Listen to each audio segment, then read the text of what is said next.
কবিতা লিখাটো বৰ টান কাম। ভাল কবি হ'বৰ বাবে কৃচ্ছ সাধনা কৰা প্ৰয়োজন।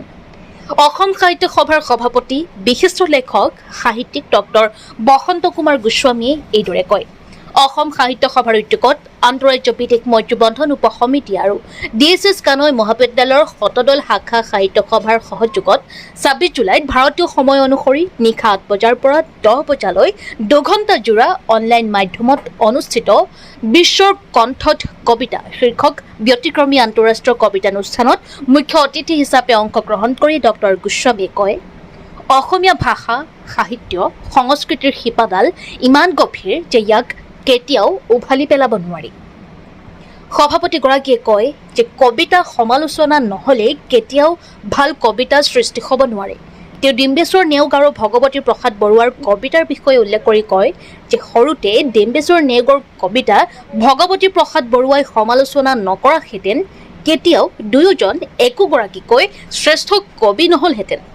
কবিতা লিখিবলৈ শব্দ বাক্যৰ জ্ঞান অতি প্ৰয়োজন বুলি উল্লেখ কৰি কয় যে কবিতা লিখিবলৈ অভিধান অধ্যয়ন কৰাটো নিতান্তই প্ৰয়োজন। কিন্তু সেই অভিধান পঢ়া কামটো অধিকাংশ কবি সাহিত্যিকে নকৰে। কবি নৱকান্ত বৰুৱাই সম্ৰাট নামৰ কবিতাটো লিখিবলৈ 6 বছৰ সময় লৈছিল বুলি উল্লেখ কৰি তেওঁ কয়, কবিতাৰ সৃষ্টিৰ পূৰ্বে হৃদয়ৰ মাজলৈ কবিতাৰ চিন্তা বৈ যাব লাগিব। তেওঁ বিখ্যাত কবি গেটে আৰু ভলটেয়াৰৰ মাজত কবিতা চৰ্চাৰ বিষয়ে কেনেকৈ গুৰুত্ব পাইছিল, কেনেকৈ ভলটেয়াৰ পৰৱৰ্তী সময়ত এগৰাকী বিশ্ববিখ্যাত কবি হৈছিল সেই বিষয়ে অতি মননশীলভাৱে উল্লেখ কৰে। শব্দ আৰু অৰ্থৰ সুষম সমন্বয় নাথাকিলে ভাল কবিতা সৃষ্টি হ'ব নোৱাৰে বুলি উল্লেখ কৰি তেওঁ কবিসকলক শব্দ আৰু অৰ্থৰ আদৰ্শ বৰ্তাই ৰাখিবলৈ আহ্বান জনায়। চিৰচেনেহী মোৰ ভাষা জননী গীতেৰে শুভাৰম্ভ হোৱা অনুষ্ঠানটিত অসম সাহিত্য সভাৰ প্ৰধান সম্পাদক দেৱজিৎ বৰাই আৱেগবিহ্বল হৈ কয়, এনেধৰণৰ চিন্তা চেতনাবিলাকেই এনেধৰণৰ কৰ্ম প্ৰেৰণাই কেৱল অসম সাহিত্য সভাকেই নহয় সমগ্ৰ অসমীয়া জাতি সত্তাক জাগ্ৰত কৰি তুলিব। তেওঁ কয়, অসম সাহিত্য সভাই কবিতাৰ মাধ্যমেৰে সকলোকে একতাৰ দোলেৰে বান্ধি ৰাখিব বিচাৰিছে।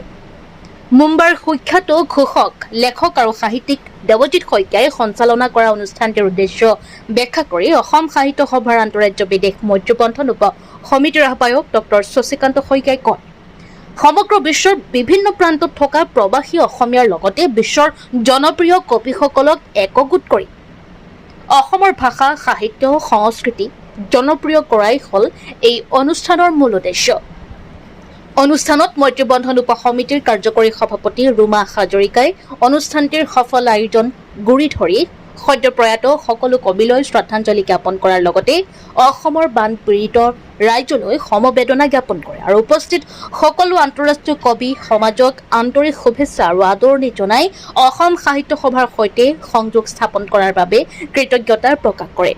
সমগ্ৰ বিশ্বৰ বিভিন্ন প্ৰান্তৰ দেশসমূহৰ পৰা অংশগ্ৰহণ কৰি কবিতানুষ্ঠানটিক অধিক মনোগ্ৰাহী কৰি তোলা কবিসকল ক্ৰমে যুক্তৰাষ্ট্ৰত নিবাসী বিহগী কবি ৰঘুনাথ চৌধুৰীৰ আজুনাটি ডক্টৰ জয়ন্ত চৌধুৰী, যুক্তৰাজ্য শাখা সাহিত্য সভাৰ উপসভাপতি নিৰলা বৰুৱা, লেখক কবি তথা শিৱসাগৰৰ লাচিত বৰফুকন মহাবিদ্যালয়ৰ অধ্যাপক ডক্টৰ সীমান্ত বৰুৱা, মুম্বাইস্থিত শিক্ষাবিদ বিজ্ঞানী